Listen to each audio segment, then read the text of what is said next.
Assalamu alaikum wa rahmatullahi wa barakatuh. Okay, subhanallah. ScienceAlert.com, guys. Okay, mashallah, they published an article on the 20th of October 2016. You'd be forgiven if you believed that actually it was authored by me and not Fiona MacDonald. Simply because what's laid down in this particular article is uncannily similar to what my research has so far, alhamdulillah, thumma alhamdulillah, led me to conclude and believe.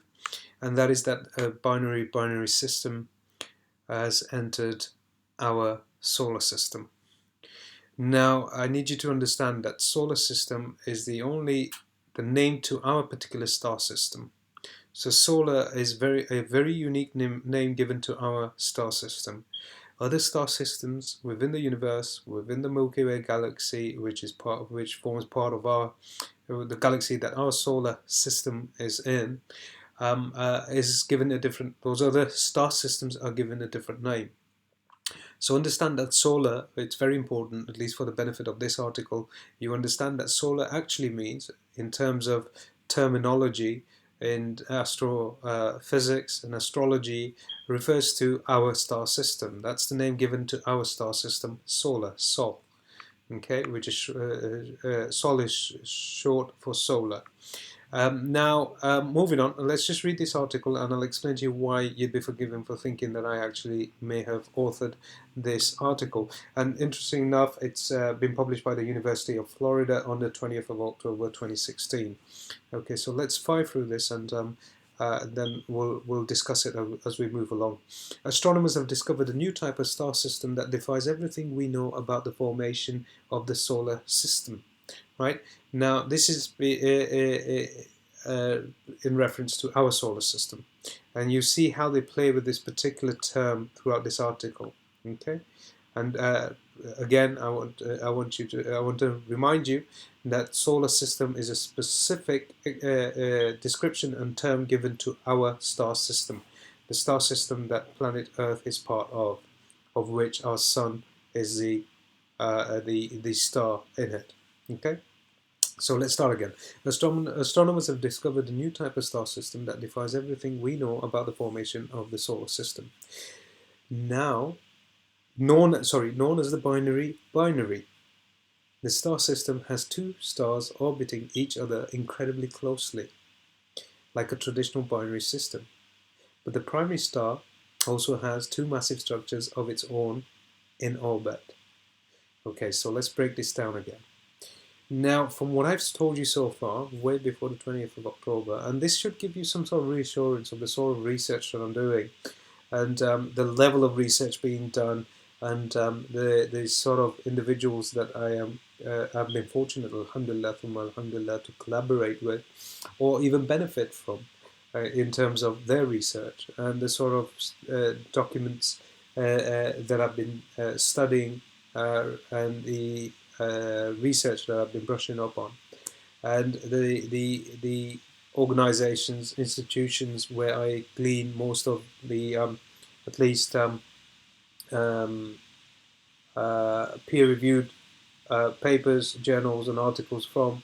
And then there's the research that we're doing on the ground in terms of observations, in terms of visual evidence, in terms of other scientific evidence, and then in terms of other astronomers and physicists, as well as other competent researchers and what they've got to offer. And what I'm doing is, I'm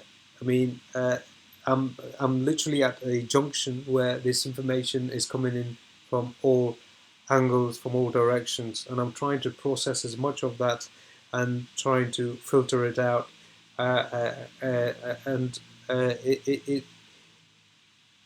Alhamdulillah, so far it seems like, and I mentioned in these articles deliberately, they communicate to their higher ups, the individuals in the fraternity. Understand, when I just say fraternity, and I do mention quite often, I actually want to mention Freemasonry, but understand that it's not just Freemasonry. There's a few elements that make up the Shaitanic elite, from the Rosicrucians down to the 13 families, then the Council of 300, and you've also got the Masonry, and then other elements as well. But I mean, again, I don't want to complicate that, and I certainly don't want to explore that any more than necessary. It certainly doesn't make the point of my research and what I've been trying to hypothesize and maybe present and put forward for our beloved ulama to consider. But I've always mentioned that in these articles, these science articles, these astronomical journals, these universities in astrophysics always refer to activity within the universe, outside of the universe, in the third, when in fact they're actually referring to activity currently taking place within our own solar system, within our own star system. And I've shown evidence, I've actually put forward very credible evidence, observable evidence, and provided references to that so that you could corroborate it, and which proves significantly that they're actually referring to activity within our solar system and not necessarily in the third outside of it. And this article is doing exactly that. So please understand what's being discussed as far as I'm concerned, and this is my position, but I'm very confident with that position, and Allah subhanahu wa ta'ala knows best, is that what's been laid out in this particular article is in reference to what's currently happening within our solar system with this new binary system that's entered. Now, again, let me just explore and discuss this particular term at some reasonable length.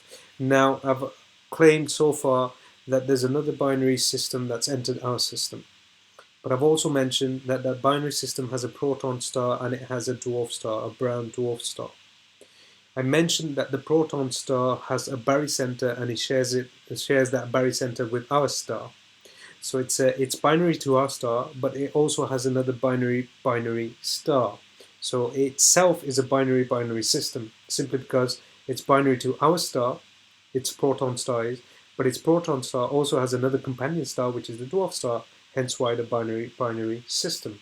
Now, I also have mentioned through my research so far and the updates, and again, this should give you some level of encouragement as to the sort of research that I'm doing, and it's not something that I'm actually pulling out of a hat, but it's coming from very credible sources. And inshallah ta'ala, I'm actually looking in the right direction and putting forward the right hypothesis in terms of what actually forms this binary system and what is the chemical makeup of it, as it were, the astronomical makeup of it in terms of the celestial bodies that form this binary system.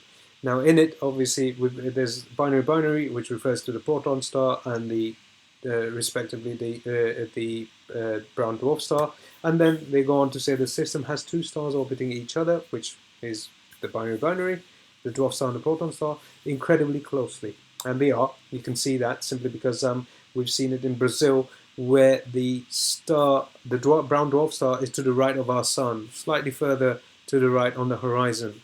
And we've captured it in different other locations. We won't discuss that. For those of you who've been keeping up to speed with the updates, you'll know exactly what I'm referring to, and it's all on the channel. But it seems to be relatively close in relation to its own star. So for two stars to be that close to each other, that's considerably close. It's almost as close as what we are to our sun. Okay. And I've also mentioned that through observations, because I said that it seems like we're on a trajectory towards a brown dwarf star and its debris field. Okay, because it was to the right of our sun, and every time it seems to get larger and larger in our horizon when it's in its retrograde orbit, and it can be seen in our horizon during its passing. Okay, so I mean, there's a lot of variables, but every now and then we catch it in our sky, and we see it, we witness it, and every time we do actually catch it in our sky, it's getting bigger. So we're getting closer to it, and it's getting closer to us, because don't forget, it's going in a retrograde orbit, and we're going in that. So we're going in a anti-clockwise, and it's going in a clockwise orbit. So we're both, so that's the speed, our orbit speed and its orbit speed compounded, and we're actually heading towards each other. Now, I don't think we're going to hit this star. In fact, I know we're not going to hit this star head on, simply because Quran and Hadith are very clear. Would be very clear about that if that was the case. Okay, and there's nothing to suggest in the Kalam of Allah Subhanahu wa Taala or in Hadith that this is about to occur. Okay, so I mean we can certainly conclude that that's not going to happen and take that possibility out of the equation. Now they go on to mention that so I mean again, sorry, the distance. So it's because it's got a distance to its own star, and its star's sharing a barycenter with our sun, right? It's the proton star is next to our sun, and that's the piercing bright star that I'm referring to. And I personally believe, and Allah Subhanahu wa Taala knows best, that that's the particular star being referred to in Surah Al-Najm and Surah At-Tariq, and Allah Subhanahu wa Taala knows best. And I think during its trajectory that we're possibly going to see the star in our horizon, or at least I dreamt of that star on the day of Yawm Arafah, but he also had two celestial bodies, both of which were, one was blue and the other one was red in color, okay, which was trailing it. And this wasn't my dream. That doesn't necessarily mean it's going to happen. It was a very vivid dream though, and it certainly had this very unique signature that I've experienced in other related dreams, which have always led me to something quite substantial in terms of my research and discovery. And Allah Subhanahu wa Taala knows best. Again, I certainly don't believe it's serendipity or it was by chance, but I guess time will certainly reveal the truths of, to that. But the primary star also has two massive structures of its own in orbit. Now, I mentioned to you that this star system, this binary star system, and it's in previous uploads. This was uploaded on the 20th of October. It was taken by a paper done on the Astronomical Journal. Here you go, and this was again uploaded. And let's see if we can get a date on this. Astronomical Journal. Okay, well, let's move on. It's there anyway. You can read that in the Astronomical Journal. But you've got this on the 11th of August 2016, and this was in the Cornell University Library. Right, guys? So anyway, you've got this for reference. I'll leave it in the description box. But these guys have just come out and made reference to this system, and I've previously discussed how there seems to be two giant gas giant planets that seem to be part of this binary system. And it's interesting that they're referring to this system which is in the third outside of our solar system, yet it has an uncanny relationship to this binary star system and the celestial bodies that form the makeup of it, as I believe believe it does, which it has merged with our system. So it seems to be, I mean, seriously, I mean, like I said, I'd forgive you if you believe that I actually authored this article simply because it maps out exactly what I've so far suggested in my hypothesis seems to be the composition of this particular binary system and what forms part of it. Anyway, so again, you've got two gas giants. This is the first binary system ever discovered, and its existence suggests that we might be very wrong about how solar systems are born. Now they're referring to it in the third, where they put an S on it, solar systems. And that's a very deliberate mistake for a university to do, right? If you understand terminology in terms of astronomy, then you'll understand that the sol and solar is a specific description given to our star system and not one given to any others. They all have different titles. So for them to use that is a very deliberate thing. And again, it's for people in the know that they're trying to communicate with. And I'm referring to the satanic elite.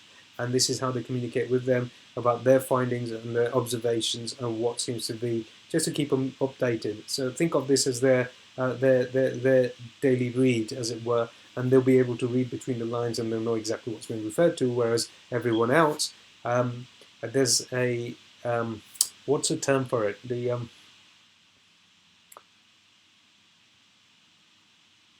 okay, it's not coming to me, but anyway, there's one which is for the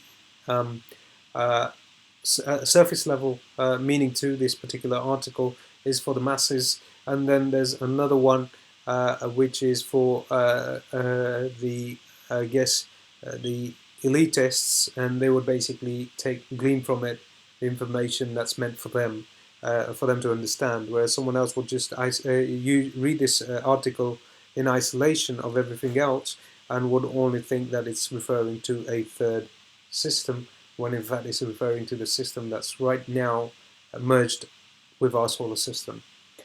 This is the first time that scientists have cast doubt on our current understanding of the solar system formation. The very existence of Pluto and its strange orbit has been a thorn in the proverbial side of our best hypotheses. But the new evidence suggests that it might be time to consider other options about the early stages of solar systems. Again, they're talking about it in the third now. First they mention Pluto, which is part of our system, and then they talk about other solar systems, when in fact other star systems is what they basically should be saying.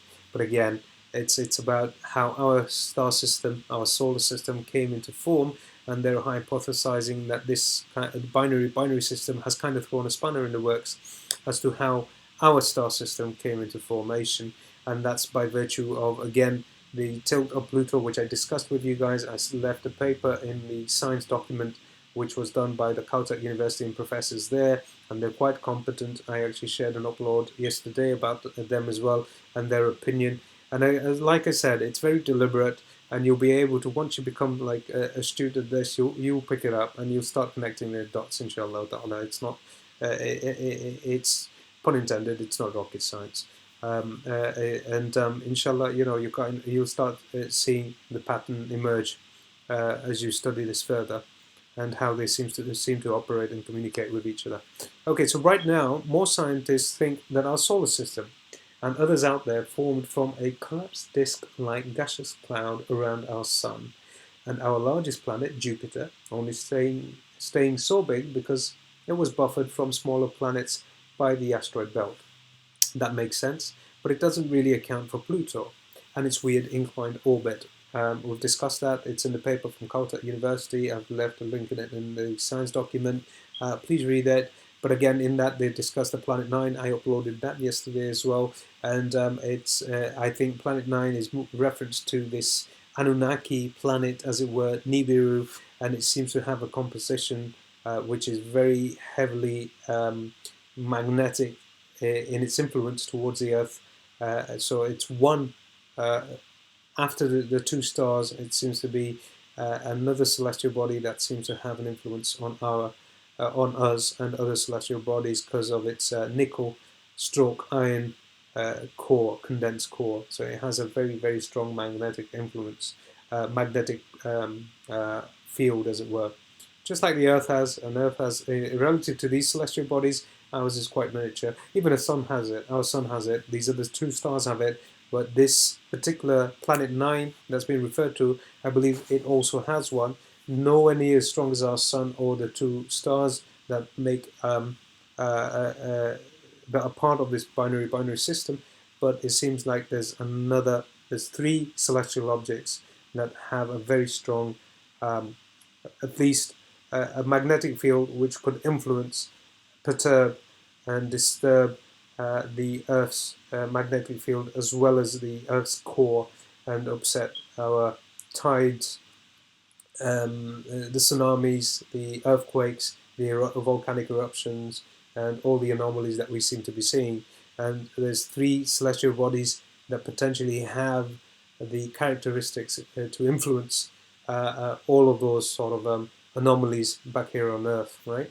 One of which seems to be this particular planet called Nibiru, which is being referred to as Planet 9 in the astrophysicist world and the astronomy world, and in the occult world, it's been referred to, at least by the Sumerians, as Nibiru, and by Zecharia Sitchin. Okay, so they seem to be hypothesizing that this particular planet is around about 9 or 10 times the size of Earth, and it seems to have an influence on Pluto and everything else in the outer reaches of our particular star system, our solar system. Okay, so the asteroids in our system, why isn't it still orbiting on the same plane? So, I mean, again, that's referring to the anomaly that we're witnessing on Pluto and its orbit.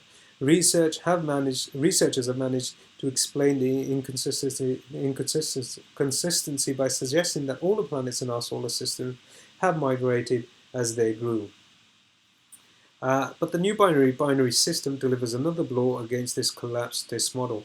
That's because the two giant objects orbiting the primary star, remember, there we saw a big giant gaseous planet that I deduced was a planet and a gas giant and not a star, because it was being illuminated, its surface, its atmosphere was being illuminated, and it didn't have its own source of light as we were observing it going past our sun. But we also deduced that it was a big giant planet simply because it seemed to be a quarter of the size of our sun. Okay, so it was massive, it was huge. I mean, there's nothing like it in our solar system. Even Saturn, Jupiter, or Neptune pale in comparison to the size of these two gas giants that form part of this binary star system. Leading researchers to suggest that they were formed through another currently unknown mechanism. For such large companion objects to be stable so close together defies the current popular theories of how the solar systems form. Remember, we saw it very close to the sun and orbiting, so it's orbiting its own proton star, which is the primary star of this binary system, and that's why it's so close. And they mention how close it is over here somewhere. In a moment, I'll take you to that. For such a large companion object to be stable so close together defies our current popular theories of how solar systems formed, explains a release form in the University of Florida, which led the research. The binary, which is more officially known as the HD 87646, was first spotted in 2006 by the planet hunting WM Keck exoplanet tracker, and it's estimated to be around 240 light years away. That's again nonsense. They're talking about it in the third. If I was a betting man, I'd say that they're referring to this specifically in detail. This binary system that's entered and merged with our star, our solar system. But it was very bizarre finding, says one of the researchers, Bourmar, and it took 8 years of follow-up data collection using telescopes around the world before researchers could confirm what they'd seen. The system is made up of two stars that are only 22 astronomical units apart, which is roughly the distance between the Sun and Uranus. An astronomical unit is the distance from the center of the Earth and the Sun. Okay, the primary star is 12% more massive than our Sun, and the secondary star is about 12% less massive. Okay, so this explains to us the distance between its star. Now, if the proton star, which is the primary star of this binary system, is next to our Sun, and its companion star is 22 astronomical units apart, that's 22 times further apart than what we are to our Sun. So certainly it can't be in its trajectory. We can't be in our trajectory heading towards us. And like I mentioned, that the kalam of Allah subhanahu wa ta'ala does not mention it, nor is there any mention, as I understand it, in any hadith that suggests that we are going to impact a star at some point in the future. So I mean, again, we can certainly set that possibility aside, even if there are any theories and conspiracies floating about which say that we are going to hit a star called Wormwood head on.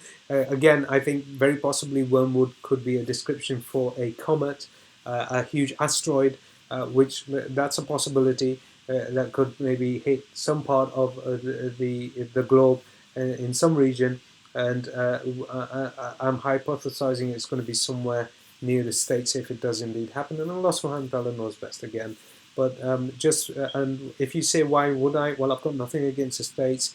It just seems that the States are very active in terms of projects that are geared towards and launched for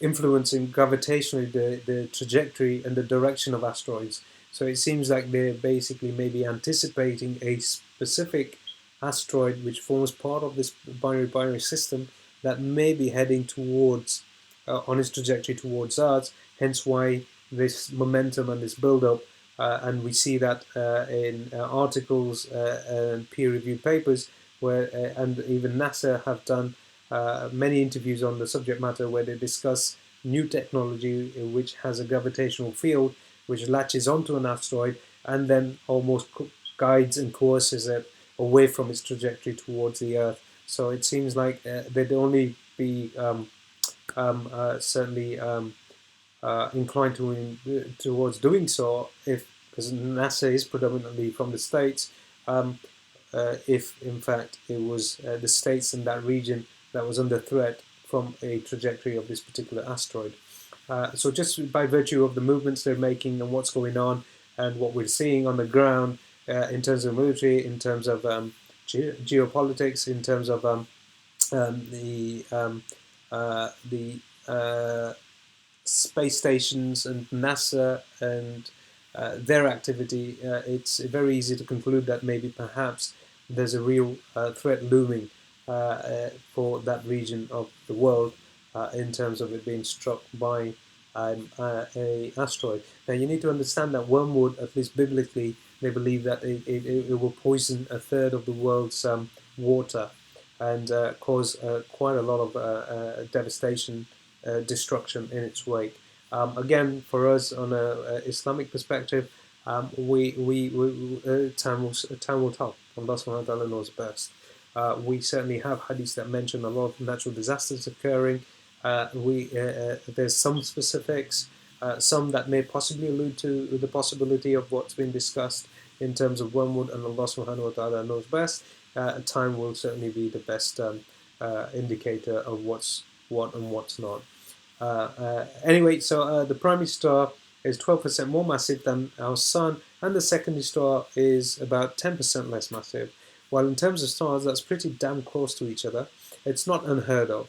We've seen binary star systems before, and sometimes one of the stars even has something orbiting it. Okay, so in this instance, we've got two giant gas giants at least orbiting it. I believe there's 3 planets altogether, 2 of which are gas giants, and they then also have their own moons. And then there's also this asteroid, comet debris that forms part of this system as well, and it seems to be hovering around this binary star, the dwarf star, more so the comet debris and the asteroids than they are anyway with any other celestial body that forms part of this binary star system. But what's weird about this system is that the primary star has 2 massive structures orbiting it. A giant planet that's around 12 times more massive than Jupiter, and a brown dwarf star or a failed star that's 57 times more massive than Jupiter. So that gives you an idea of the size, and this is what they're communicating to each other through these articles. It's very specifically, as far as I'm concerned, referring to this binary star system that's entered our solar system, and they're giving those details away by virtue of these articles for the people in the know to keep them informed. That's incredibly big, but both those objects are only between 0.1 to 1.5 astronomical units away from their star, and we're seeing that. And this is why, this is interesting, and I've only just come to realize this whilst reading this with you guys, is that this talk about this Nibiru, right? Okay. Now, Nibiru, I've mentioned how one of these planets seems to have a very, very condensed nickel iron composition to it. And recently we saw our magnetic fields collapse. So it suggested that this particular planet, not the star, but this particular planet was causing that. Okay, and it was only a few days ago, and a lot of you must have experienced some level of anxiety during that time as well. I know I certainly did. I picked up on other people and family who also couldn't explain or shrug off this very kind of ajib kefiyat that they were experiencing during these days. And lo and behold, upon research, I discovered that and I shared that with you guys on WhatsApp as well, I believe, where our magnetic field had collapsed, and we weren't sure how, but it was actually happening from the opposite direction of our sun. So there was something else that was doing it. And through, again, process of elimination research, it's understood to be this one of these planets. Okay. Now, what's interesting, and what I was referring to here, and what just grabbed my attention was that one of the planets seems to be 0.1 astronomical units away from the Sun. Now, that means it's 1/10 closer to the Sun than what the Earth is. So there's very little chance that this particular planet is going to be, whilst their primary star is next to our Sun, is going to be that close to Earth. It just can't be, simply because it's rotating its primary star, which is the proton star, and the proton star seems to be sharing a barycenter with our Sun, so that if this is circulating its proton star, it'll be circulating our Sun very closely, literally scrubbing, brushing past our Sun as it keeps on doing its orbit. And its orbit will be a short one as well, simply because the distance between it and its star is 1/10 of the distance of Earth and the Sun. But I want to draw your attention here, the 1.5. This seems to be the culprit. This seems to be the culprit that's causing our magnetic field to collapse. Yeah, this gas giant seems to be the one that, because this one is half the distance away from us as we are from our Sun, right? It's half an AU away from us, because if it's orbiting its star and its star is next to our Sun, then it's 1.5 astronomical units away, almost, from our Sun as well, simply because its star is parked next to our Sun. So if, let's say for instance, you've got a mother and father stood next to one another, and then you've got a child going round their father, inevitably that child will also orbit the mother as well, simply because by virtue of the mother being next to his father, right? So in the same way, this particular planet is going around its primary star, which is next to our Sun. So whilst it's doing that, we are 1 AU away from our Sun, subhanAllah. So I mean, just through some very simple crude maths, you can deduce that it has almost something approximately 0.5 AU distance. It shares a 0.5 AU distance away from us, from Earth. And this probably is the culprit that caused our magnetic field to collapse as it goes round in its retrograde orbit around its primary star, whilst we're going around in our orbit around our Sun. Okay, so I mean, that's interesting. That's just something that I've come to whilst reading this article with you guys, subhanAllah. I hope all of this, inshallah, ta'ala, is making sense to you guys, inshallah. And please, I apologize if if I'm not very good at explaining this. You know, I'm trying the best I can. I'm not very good at teaching, or it's not one of my skills. I'm trying to explain it to you as I understand it, and sometimes maybe it doesn't make much sense. So I mean, I genuinely apologize for that. The team is now completing more observations of the system to try to figure out exactly how many massive structures all in one place manage to exist stably. And then they have the fun task of putting forward new hypotheses about how this bizarre system, and perhaps our own solar system, now they're referring to our own system directly rather than putting a plural and an S there. So I mean, it's very deliberate, the stuff that they're doing and how they're presenting each paragraph and the information in it. It's very deliberate, might have formed. It's still too early to say for sure whether our understanding of our solar system's formation will need any tweaking or not. It could be the case that something else entirely is going on in this new binary system. But it's nice to know that science can respond and update itself in the face of new evidence. The more we find out about our universe around us, the more we have to learn. It's interesting how the narrative continues changing, and it'll continue changing because no one has the absolutes other than Allah subhanahu wa ta'ala, the kalam of Allah subhanahu wa ta'ala, the hadith of our beloved Prophet sallallahu alaihi wasallam.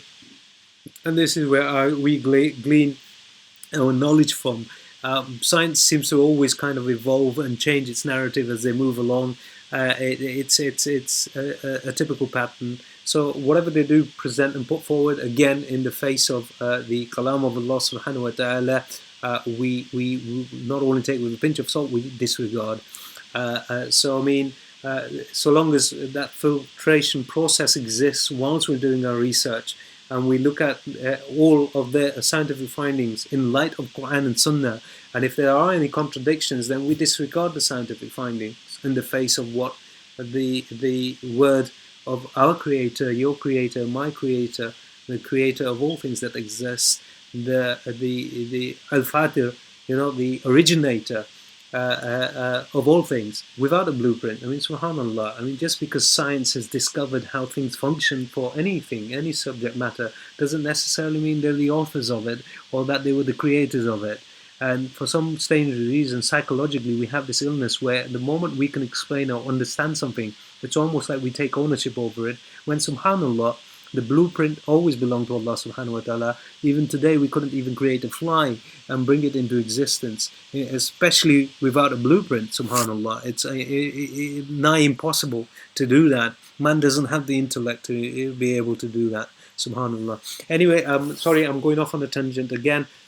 It's just I get slightly passionate along the way, but I'll leave these articles again. The Astronomical Journal, and over here they discuss it in detail, and this is where it was gleaned from. And also you've got the Cornell University Library, and here they've got the peer-reviewed article. So please have a read at it. You'll understand that this the research and where I'm basically gleaning most of the information from isn't just certainly not from conspiracy circles. Again, I mean, just so that whilst we're talking about the topic, understand there's two things. There's conspiracy theories and there's conspiracy facts. I certainly explore and study these facts that are available. There are conspiracies, as they are conspiring. You can see it very clearly, and the higher ups basically run these and coerce the academia as well as other, I guess, institutions and organizations. And you'll see that. You'll see the patterns emerge, subhanAllah. If anything, I've been blessed, alhamdulillah, thumma alhamdulillah, to be able to observe and see patterns. And then, alhamdulillah, thumma alhamdulillah, it's from Allah subhanahu wa ta'ala. It certainly isn't my doing in any shape or form. It genuinely isn't. I'm being brought to it, and I'm sure if you had, any one of you have, and you'd come to draw the same sort of conclusions. So again, it's anyway. I want to present it and update it so that you guys can read it and see it for yourselves. It was published on the 20th of October, and subhanallah, again, it just reinforces this narrative. And they seem to be speaking about this binary system in the third in all their articles now. But I'm picking up the details that describe individual as well as the micro and macro elements of this binary star system. And I'm learning a lot about it along the way, subhanAllah. Anyway, Jazakallahu khairun wa ahsanul jazaa for joining me, mashallah, on this journey. Please, if you have any input, I do appreciate the responses that I get on WhatsApp, alhamdulillah, alhamdulillah, from all of you guys, and it's encouraging. I just want to keep an archive of all this information as and when, if inshallah ta'ala, our scholars start taking this issue personally and take it maybe seriously, then inshallah ta'ala, at least I'll feel that the time that I'm spending on this has not been in vain, inshallah. And may Allah subhanahu wa ta'ala protect and guide all of us, the entire ummah, all of humanity, from all the scheming and the plotting that seems to be taking place upon us by very, very dark forces. May all of us be, mashallah, enlightened with the truth. May we all suspend our prejudices towards what is the truth, and engage it head on, embrace it, and let it guide us to Allah subhanahu wa ta'ala, the wahdaniyat of Allah subhanahu wa ta'ala, the risala, the message of our beloved Prophet Muhammad Mustafa sallallahu alaihi wasallam, may peace be upon him. And it seems very soon on the horizon, events are going to come to a head where where the arrival of our leader, the Imam Mahdi, seems will be upon us soon. and hopefully the Muslim Ummah will have some sort of leadership and direction as a result, and then we await the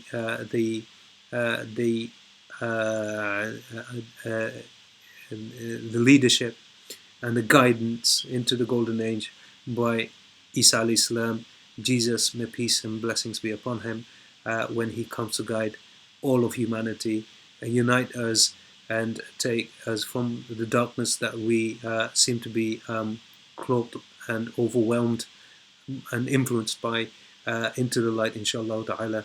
Jazakallahu khairun wa ahsanul jaza. I request all your du'as, and I'm not just requesting prayers and supplications from my Muslim brethren, but I'm also requesting prayers and supplications from all the non-Muslims who are basically listening to this. And I understand that there's a lot of subscribers who are non-Muslim. Your prayers and your du'as are accepted by, well, our creator, your creator, my creator, our creator is one creator, and that I don't have the monopoly, Muslims don't have the monopoly in supplication and in praise with our creator, your creator, my creator.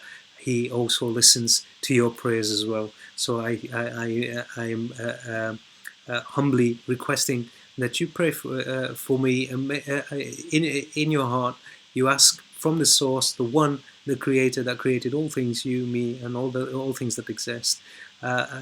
Read up about that creator. It's in the Quran, it's available to you, the text. Read up about it, suspend your prejudices with an open mind, looking for the truth. And the source that created all things that exist will guide you, and will guide me, will guide us. I'm not going to claim,